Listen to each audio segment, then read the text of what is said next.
Hello, dear students. Welcome back to the online classes by Sunrise School.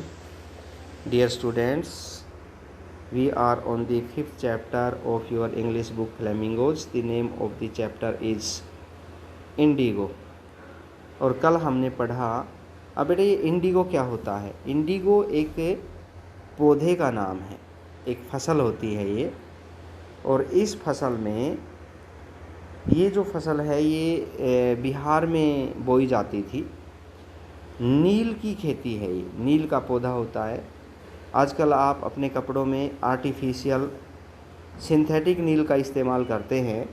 पहले synthetic नील market में नहीं था, तो अंग्रेज़ लोग अपने कपड़ों को ज़्यादा चमकदार अट्रैक्टिव बनाने के लिए उसमें नील डाला करते थे।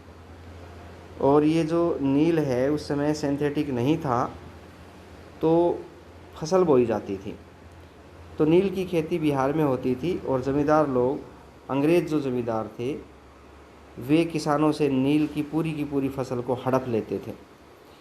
तो वे अत्याचार कर रहे थे किसानों के साथ। कोई सुनने वाला नहीं था, अंग्रेज़ों का शासन था। तो किसी ने बताया कि गांधी जी गरीबों के मसीहा हैं, उनसे मिला जाए। तो राजकुमार शुक्ला नाम का एक गरीब किसान गांधी जी के पास अहमदाबाद उनके आश्रम में पहुंच जाता है और गांधी जी से टाइम लेता है और गांधी जी को किसी तरह से मना करके मदद के लिए, किसानों की मदद के लिए जो है बिहार ले आता है। अब आगे देखिए। Gandhi decided to go first to Muzaffarpur.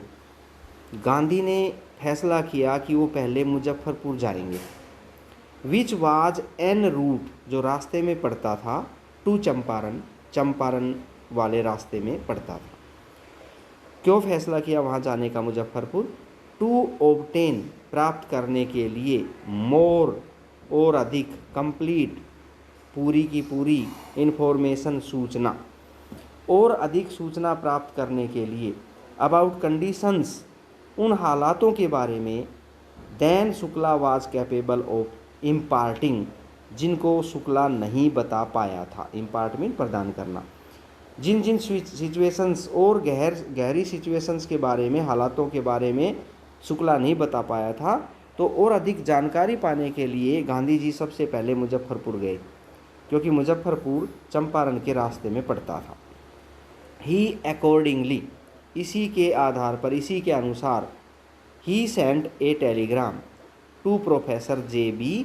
Kripalani. इसी के लिए उन्होंने, इसी काम की खातिर उन्होंने प्रोफेसर जे.बी. कृपलानी को एक टेलीग्राम भेजा। ये कृपलानी कौन थे? Of the art college in Muzaffarpur. ये मुजफ्फरपुर के आर्ट कॉलेज में एक प्रोफेसर थे। whom he had seen at Tagore Shanti Niketan school. और गांधी जी को ये प्रोफेसर टैगोर के शांति निकेतन स्कूल में इनसे मुलाकात हुई थी। The train arrived midnight 15 April 1917। Train Muzaffarpur पहुंची 15 अप्रैल 1917 को। Kripalani was waiting at the station. Kripalani station पर इंतज़ार कर रहे थे जब ट्रेन पहुंची। With a large body of students, बड़ी संख्या में अपने विद्यार्थियों के साथ। Gandhi stayed there for 2 days। Muzaffarpur में गांधी जी 2 दिन तक रहे। In the home of professor Malkani. किसके घर रहे?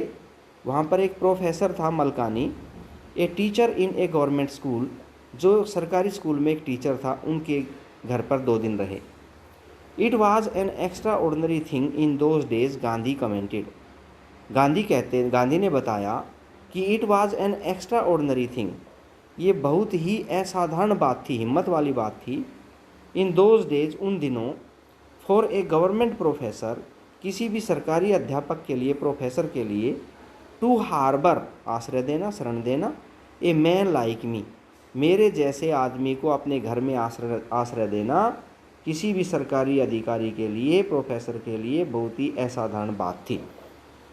क्योंकि इन स्मॉलर लोकलिटीज़, छोटे छोटे कस्बों में, the Indians were afraid, Bharat के लोग डरते थे। टू शो सिंपैथी, सहानुभूति दर्शाने से डरते थे। फॉर एडवोकेट्स, पक्षधर ऑफ होम रूल के पक्षधरों के प्रति सहानुभूति दर्शाने से लोग डरते थे। The news of Gandhi's advent आगमन, गांधी के आगमन की खबर। End of the nature of his mission, और उनके आने का कारण, उसकी खबर। सेपरेड, फैल गई। क्विकली, जल्दी से। Through Muzaffarpur and to Champaran, Muzaffarpur और चंपारण में पूरे में ये खबर फैल गई कि गांधी आया है। और किस काम के लिए आया है? किसानों की मदद के लिए आया है। शेयर क्रॉपर्स, बटाईदार किसान। फ्रॉम चंपारण, चंपारण के किसान। बिगेन अराइविंग ऑन फुट, पैदल आने लगे, पैदल ही पहुंचने लगे। एंड बाई कन्वेंस, और साधनों से आने लगे। टू सी देयर चैम्पियन, अपने चैम्पियन को देखने के लिए मुजफ्फरपुर और चंपारण के लोग पैदल ही आने लगे। Muzaffarpur lawyers called on Gandhi to brief him, Muzaffarpur के वकील भी गांधी जी के पास गए। टू ब्रीफ हिम, उनको बताने के लिए, समझाने के लिए। दे फ्रीक्वेंटली रिप्रेजेंटेड, फ्रीक्वेंटली मीन अक्सर, रिप्रेजेंटेड प्रतिनिधित्व करना। पीजेंट, किसानों के ग्रुपों का। इन कोर्ट, अदालत में। ये वकील किसानों के भिन्न भिन्न ग्रुप्स का अदालत में प्रतिनिधित्व किया करते थे, केस लड़ते थे किसानों के। They told him about their cases, वकीलों ने गांधी जी को अपने उनके मुकदमों के बारे में बताया, किसानों के मुकदमों के बारे में। And reported the size of their fees, और कितनी वो फीस लेते हैं उस फीस के बारे में भी बताया। गांधी चीडिड दी लॉयर्स, गांधी ने लॉयर्स को डांटा। चीड मीन डांटना। फॉर कलेक्टिंग, लेने के लिए। बिग फी, इतनी बड़ी फीस। फ्रॉम दी शेयर क्रॉपर्स, बटाईदारों से। गांधी जी ने वकीलों को किस बात के लिए डांटा? कि वे बटाईदारों से इतनी अधिक फीस ले रहे थे किसानों से। ही सैड, गांधी ने कहा, I have come to the conclusion, मैं इस निष्कर्ष पर आया हूँ।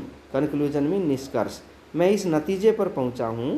That we should stop going to law courts, कि हमें कानूनी कचहरियों में नहीं जाना चाहिए, कानूनी कचहरियों में जाना बंद कर देना चाहिए। Taking such cases to the courts, ऐसे मुकदमों को कोर्ट में ले जाने से डज लिटल गुड, कुछ फ़ायदा नहीं होगा।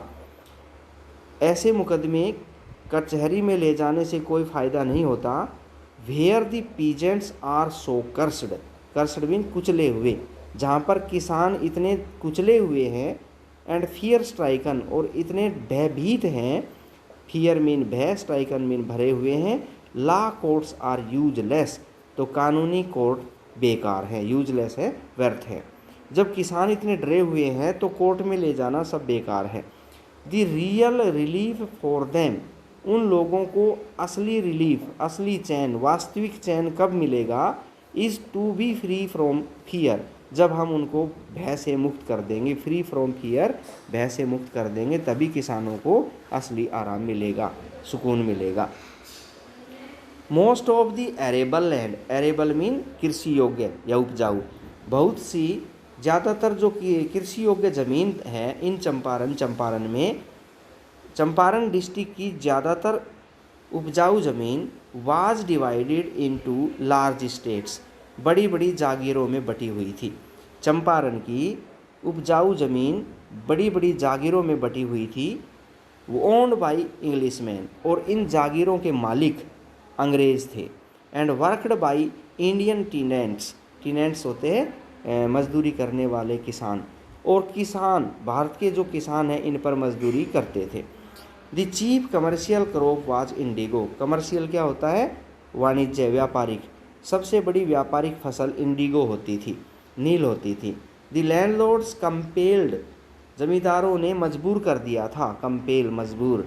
ऑल टीनेंट्स, सभी काश्तकारों को, किसानों को, टू प्लांट 3/20, कि वे 3/20 हिस्से पर प्लांट बोएंगे, और 15%, तो 3/20 कितना होता है? 15% of their holdings, holdings mean जोत या खेत, जो छोटे छोटे खेत हैं उनके पास, टोटल खेतों के, टोटल ज़मीन के 15% हिस्से पर बोने के लिए मजबूर कर दिया उनको। क्या बोने के लिए? विद इंडिगो, नील की खेती करने को मजबूर कर दिया था। And surrender the entire Indigo, surrender mean they देना, एंटायर सारी की सारी, इंडिगो हार्वेस्ट, इंडिगो की फसल दे देना, एज रेंट, एक किराए के रूप में। तो जमींदारों ने, अंग्रेज जमींदारों ने काश्तकारों को इस बात के लिए मजबूर कर रखा था कि वे अपनी टोटल जोत के 15% हिस्से पर इंडिगो की फसल उगाएंगे और सारी की सारी फसल को किराए के रूप में अंग्रेज जमींदारों को सौंप देंगे। दिस वाज डन बाई, ऐसा उन्होंने कर रखा था, बाई लॉन्ग टर्म कॉन्ट्रैक्ट, लंबी अवधि के कॉन्ट्रैक्ट के द्वारा ऐसा उन्होंने लिखित ले रखा था किसानों से। प्रजेंटली, इस समय, द लैंडलॉर्ड्स लर्नड दैट, जमींदारों को ये मालूम पड़ गया, उनको पता चल गया, लर्न, कि Germany had developed synthetic Indigo, कि जर्मनी में सिंथेटिक इंडिगो बनने लग गया है। सिंथेटिक मीन क्या होता है? सिंथेटिक अभी बताया था आपको। डेवलप्ड, जर्मनी में पैदा होने लग गया है सिंथेटिक इंडिगो, कृत्रिम नील पैदा होने लग गया है। देयर अपॉन, इसलिए, देयर अपॉन मीन इसलिए, दे ऑब्टेड एग्रीमेंट्स, उन्होंने समझौता कर लिया, एग्रीमेंट ले लिए। ऑब्टेन मीन प्राप्त करना, उन्होंने एग्रीमेंट ले लिए फ्रॉम दी शेयर क्रॉपर्स, बटाईदारों से। क्या एग्रीमेंट लिए? टू पे देम कंपनसेशन, कि ये जो किसान है ना, ये जमींदारों को कंपनसेशन दे दें। कंपनसेशन मीन क्षतिपूर्ति। जब इन लोगों को पता चला कि जर्मनी में कृत्रिम नील बन गया है और वो सस्ता भी है और अच्छा भी है, तो अब इस इंडिगो की ज़रूरत नहीं है, तो उन्होंने किसानों से एग्रीमेंट कर लिया कि वे उनको कंपनसेशन दे दें, क्षतिपूर्ति दे दें, फॉर बीइंग रिलीज्ड, किस लिए? ताकि हम उनको मुक्त कर सकें, रिलीज कर सकें, छोड़ सकें, फ्रॉम द 15% अरेंजमेंट, 15% की व्यवस्था से। जमींदारों ने किसानों से जो 15% का एग्रीमेंट कर रखा था कि वह अपनी ज़मीन पर, टोटल ज़मीन पर 15% नील उगाएंगे और ये किराए के रूप में होगा एक तरह से, तो उन्होंने कहा कि आप हमें पैसे दे दो, नील मत देना, और हम आपको एग्रीमेंट से मुक्त कर देंगे। द शेयर क्रॉपिंग अरेंजमेंट, बटाईदारी की ये व्यवस्था, शेयर क्रॉपिंग बटाईदारी की, अरेंजमेंट की व्यवस्था, वाज आयरक्सम, बड़ी ही जो है खराब थी। टू दी पीजेंट्स, आयरक्सम होता है कष्टदायी, किसानों के लिए ये बटाईदारी की व्यवस्था बड़ी ही कष्टदायक थी। एंड मैनी साइंड विलिंगली, इसलिए बहुत से किसानों ने साइन कर दिए, विलिंगली, स्वेच्छा से ही इस एग्रीमेंट को मान लिया कि ठीक है हम पैसे देते हैं और आप हमें एग्रीमेंट से मुक्त कर दें। तो स्वेच्छा से इस एग्रीमेंट पर साइन कर दिए बहुत से किसानों ने। क्यों कर दिए? क्योंकि ये जो अरेंजमेंट था ये बड़ा कष्टदायक था किसानों के लिए। दोज हु रेसिस्टेड, जिन किसानों ने विरोध किया, इंगेज्ड लॉयर्स, उन्होंने अपने वकील कर लिए। तो कुछ किसानों ने कहा कि हम नहीं देंगे पैसे, उन्होंने वकील कर लिए। द लैंडलॉर्ड्स हायर्ड ठग्स, ठग कौन होते हैं? ठग होते हैं लठेत, बदमाश। जमींदारों ने बदमाश किराए पर ले लिए, हायर्ड मीन किराए पर लेना, किसानों को पिटवाने के लिए लठेत बुला लिए। मीनवाइल, इसी दौरान, the information about synthetic Indigo, synthetic कृत्रिम इंडिगो नील की इंफॉर्मेशन, सूचना की खबर, रीच्ड द इलिटरेट पीजेंट्स, इन अनपढ़ किसानों तक भी पहुंच गई। इसी दौरान सिंथेटिक नील की खबर अनपढ़ किसानों तक भी पहुंच गई। हु हैड साइंड, उन किसानों तक पहुंच गई जिन्होंने साइन कर दिए थे। And they wanted their money back, और वे अब अपना पैसा वापस मांगने लगे। उनको पता चल गया कि जमींदार तो हमें बहका रहे हैं, सिंथेटिक नील है मार्केट में आ गया है, इसलिए वो। As this point Gandhi arrived in Champaran, इसी पॉइंट पर गांधी जी चंपारण पहुँचे। जब ये सारी घटनाक्रम चल रहा था, सिचुएशन थी, तब गांधी जी वहाँ चंपारण पहुँचे थे। He began by trying to get the facts, Gandhi ने अपना काम शुरू किया trying to get the facts, तथ्यों को गेट मीन पाने के लिए। सबसे पहले उन्होंने तथ्य इकट्ठे करने शुरू किए। First he visited the secretary of the British landlords association, सबसे पहले वे कहाँ गए? सेक्रेटरी के पास गए, सचिव के पास, कौन सा सचिव? ब्रिटिश लैंडलॉर्ड एसोसिएशन, अंग्रेज जमींदार सभा के सेक्रेटरी के पास गए। अंग्रेज जमींदारों ने जो एसोसिएशन बना रखी थी उसके सेक्रेटरी के पास गए। The secretary told him that they could give no information to an outsider. तो सेक्रेटरी ने गांधी को कहा कि हम किसी बाहरी व्यक्ति को नो इन्फॉर्मेशन, कोई सूचना नहीं दे सकते। जब गांधी जी फैक्ट्स, सूचना पाने के लिए, तथ्यों को प्राप्त करने के लिए सबसे पहले सेक्रेटरी के पास गए तो सेक्रेटरी ने मना कर दिया कोई भी सूचना देने के लिए, क्योंकि गांधी जी बाहर का आदमी था। Gandhi answered that he was not outsider. Gandhi ने कहा मैं बाहर का नहीं हूँ, मैं भी इंडिया का हूँ, इसी देश का हूँ। Next, Gandhi called on the British official commissioner of the Tirhut division. इसके बाद गांधी जी त्रिहुट डिवीजन के, डिवीजन होता है ब्लॉक, त्रिहुट ब्लॉक के ब्रिटिश ऑफिशियल कमिश्नर के पास गए। ब्रिटिश ऑफिशियल कमिश्नर के पास गए, कौन से डिवीज़न के? त्रिहुट डिवीज़न के। इन विच द चंपारण डिस्ट्रिक्ट ले, जिस डिवीज़न में चंपारण डिस्ट्रिक्ट पड़ता था वहाँ गए। The commissioner Gandhi reports, Gandhi ने बताया। The commissioner proceeded to bully me, commissioner तो मुझे डराने धमकाने लग गया। एंड एडवाइज्ड मी, और मुझे सलाह दी, नसीहत दी, फोर्थविद की तुरंत, टू लीव त्रिहुट, मैं त्रिहुट से चला जाऊं। वो तो मुझे धमकाने लगा और मुझे तुरंत त्रिहुट छोड़ने की सलाह देने लगा। तो बेटे अब तक के लिए, आज के लिए इतना ही काफ़ी। And I will send some questions to you and you have to learn those questions and also write them in your notebook. Okay बेटे, बाय।